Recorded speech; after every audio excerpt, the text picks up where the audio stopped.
हम देख रहे हैं पीसफुली डेमोक्रेटिक तरह से जो पिछले 135 दिन से ये धरना चल रहा है उसको बिना किसी नोटिस के, बिना किसी चेतावनी के, बिना किसी ग्राउंड के आती है पुलिस, यहाँ पे तोड़फोड़ करती है। गद्दे थे, टेंट थे, अंबेडकर की, सावित्रीबाई फुले की, फातिमा शेख की, तमाम ऐसे लोगों की जिनकी विरासत है ये शिक्षा, है ना, जिनके बदौलत आज हम यूनिवर्सिटीज़ में पढ़ पा रहे हैं, उन तमाम लोगों की मूर्तियों को, उनके स्टैचूज़ को हटा देती है। यहाँ पे बर्बरता से स्टूडेंट्स को, यहाँ पे जो लोग प्रोटेस्ट पे थे उनको हटाती है, उनको डिटेन करती है। और हम देख रहे हैं कि ये जो मॉडल है ये देश भर में लागू हो रहा है। 24 का चुनाव सामने है और हम देख रहे हैं कि क्या ये एक तरह से एक चेतावनी नहीं है हम तमाम लोगों को कि यूनिवर्सिटीज़ अब अपर कास्ट हिंदू मेल के लिए है। आप अगर अल्पसंख्यक हैं, आप अगर मार्जिनलाइज सेक्शन से आते हैं तो दिल्ली विश्वविद्यालय जैसा प्रीमियम यूनिवर्सिटी आपके लिए नहीं है। लेकिन पुलिस कह रही है कानून के तहत हमने हटाया है, तो ये दिखा दें किस कानून के तहत, किस आर्टिकल के तहत, और ऐसा क्या ये प्रोटेस्ट होने से यहाँ पे क्या दिक्कत हो रही है ना।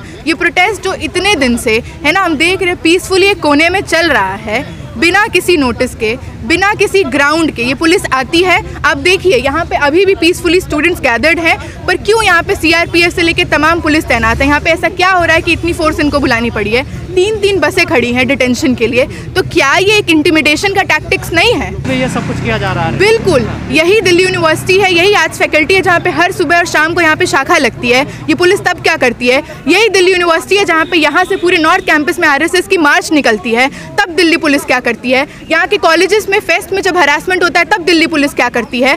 जब भी किसी भी तरह की डेमोक्रेटिक आवाज़ उठती है, किसी भी तरह का प्रोटेस्ट होता है, डाइसेंट लोग दर्ज करते हैं, तब ये दिल्ली पुलिस आती है और बर्बरता से स्टूडेंट्स को, टीचर्स को डिटेन करती है। किसके इशारे पे हो रहा है? क्या लगता है पुलिस तो करेगी? बिल्कुल सरकार के इशारे पे हो रहा है। खुली छूट है तमाम लोगों को जो संघ से जुड़े हुए हैं, जो बीजेपी से जुड़े हुए हैं, और उन तमाम लोगों को जो विरोध कर रहे हैं, वो तमाम लोग जो सवाल कर रहे हैं, उन पे ये बर्बरतापूर्ण हमला किया जा रहा है। लेकिन देखे गए पिछले कई आंदोलन इसी तरीके से खत्म कर दिए गए हैं। बिल्कुल, पर ऐसे आंदोलनों ने रास्ता भी दिखाया है। किसान आंदोलन है ना, हम देख रहे हैं कि 1.5-2 साल जब किसान डटे रहे ठंड में, बारिश में, तो इस सरकार को है ना जो काले कानून है, 3 कृषि कानून थे, वापस लेने पड़े। पर हम देख रहे हैं वही देश भी है जहाँ पे रेसलर्स को हार मानना पड़ा, रेसलिंग छोड़ दिया है ना, लोगों को क्विट करना पड़ रहा है।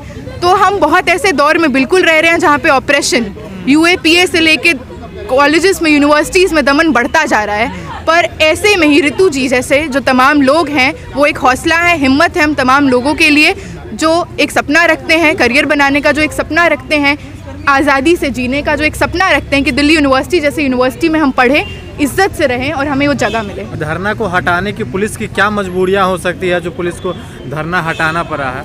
बिल्कुल, हम देख रहे हैं कि ये जो प्रोटेस्ट है, ये प्रोटेस्ट किसी एक महिला के बारे में नहीं है। ये प्रोटेस्ट सालों साल से जाति उत्पीड़न जो होता है, दिल्ली यूनिवर्सिटी देश का प्रीमियम यूनिवर्सिटी है, पर ये प्रोटेस्ट ये दिखाता है कि ऐसे प्रीमियम यूनिवर्सिटी में भी जाति के नाम पे, जेंडर के नाम पे जो इनजस्टिस होता है ना, उसके खिलाफ लोग चुप नहीं रहेंगे। और हम देख रहे हैं तमाम तरह का रिपोर्टिंग हो रहा है, तमाम तरह का न्यूज़ हेडलाइंस बन रहा है ये प्रोटेस्ट, तो इन लोगों को डर है कि इनकी पोल ना खुल जाए।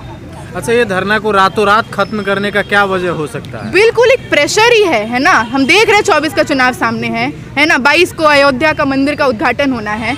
तो हम जानते हैं ये जो सरकार है, इसकी जो पूरी राजनीति है वो गुमराह करने की है, मुद्दों से भटकाने की है। ये जो प्रोटेस्ट है डिस्प्लेसमेंट के मुद्दे को दिखाता है। ये प्रोटेस्ट दिखाता है कि यूनिवर्सिटीज़ में जगह नहीं। अगर आप दलित हैं, आदिवासी हैं, महिला हैं, मुस्लिम हैं, आप किसी भी अल्पसंख्यक समुदाय से आते हैं, तो दिल्ली यूनिवर्सिटी में आपके लिए जगह नहीं बची है।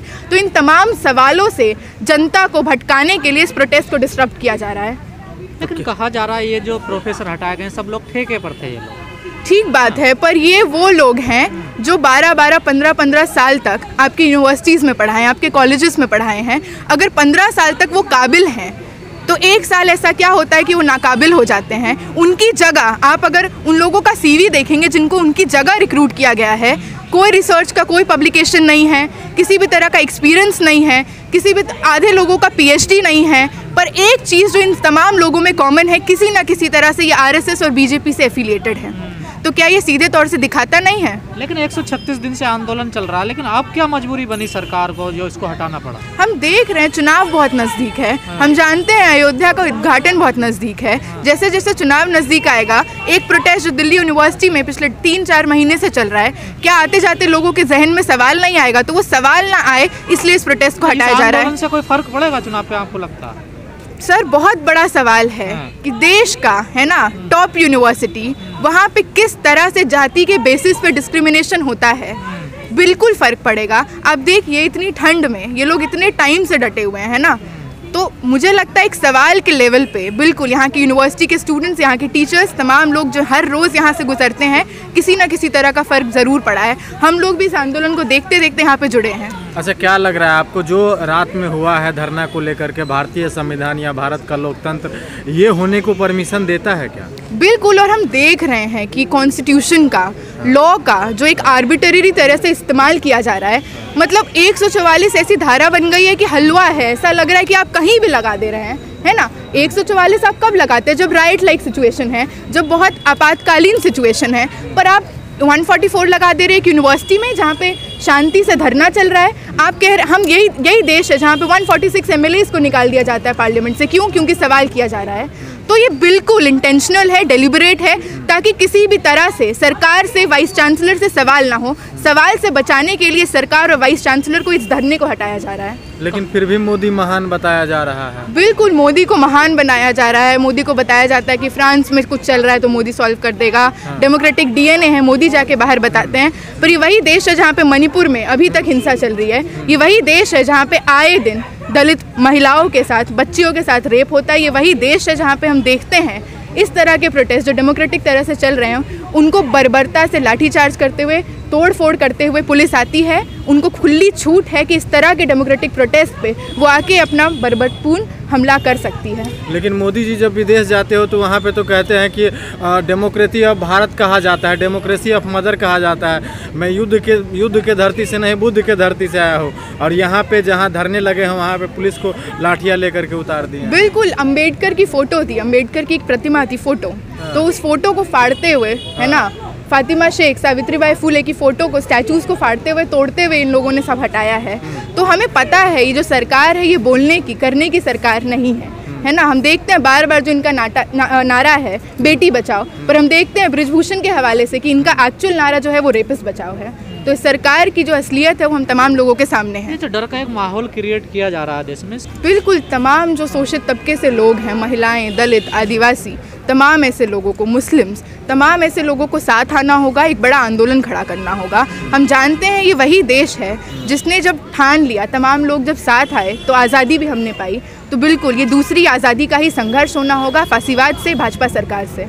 लेकिन भाजपा तो अपने आप को राष्ट्रवादी पार्टी बताती है। बिल्कुल बताएगी ही, राष्ट्रवादी बताती है, देशभक्त बताती है, पर उनके तमाम आप नीतियाँ देखिए। आप देखिए मजदूरों के लिए किस तरह का लेबर कोड लाया जा रहा है, किसानों के लिए किस तरह के कृषि कानून आ रहे हैं। रेसलर्स जो इतने टाइम तक जंतर मंतर पे बैठी रहीं, उनको बाधित कर दिया गया, उन्होंने रेसलिंग छोड़ दी। हम देख रहे हैं तमाम तरह का डाइसेंट का कहीं भी प्रतिरोध, कहीं भी थोड़ा सा भी उभरता है उसको किस तरह से बर्बरतापूर्ण तरीके से ख़त्म कर दिया जाता है।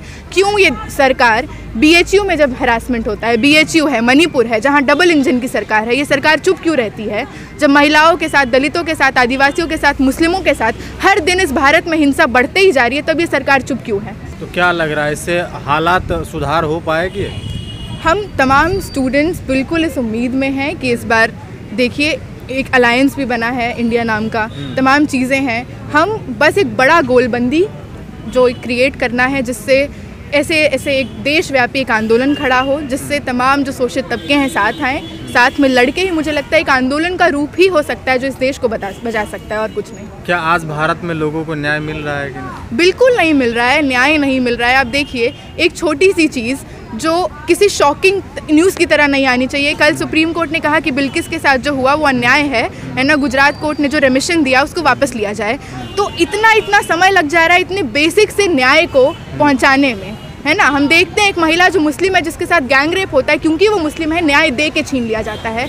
तो इस देश में खुलेआम डेमोक्रेसी की, खुलेआम न्याय की हत्या हो रही है हर दिन, और ये जिम्मेदारी है हम तमाम युवाओं की, हम तमाम लोगों की, कि इस बार 24 में हम रोज़गार पे, हम तमाम मुद्दों पे, हम नफ़रत पे, सांप्रदायिकता पे, जातिवाद पे वोट ना करें। देख रहे हैं कि किस तरह से दिल्ली यूनिवर्सिटी में ये जो चीज़ है कि तमाम लोग जो एक विचारधारा से हैं, तमाम लोग जो एक जाति से हैं, उनका रिक्रूटमेंट हो रहा है और जो इस विचारधारा में, जाति में फिट नहीं हो रहे हैं उनको डिस्प्लेस किया जा रहा है। दिल्ली यूनिवर्सिटी में तमाम कॉलेजेस में पूरे डिपार्टमेंट में 100% डिस्प्लेसमेंट हुआ है। ऋतु जी का भी जो मसला है वो यही है कि किस तरह से जाति के आधार पे डिस्क्रिमिनेट करते हुए उनको कॉलेज से निकाल दिया जाता है।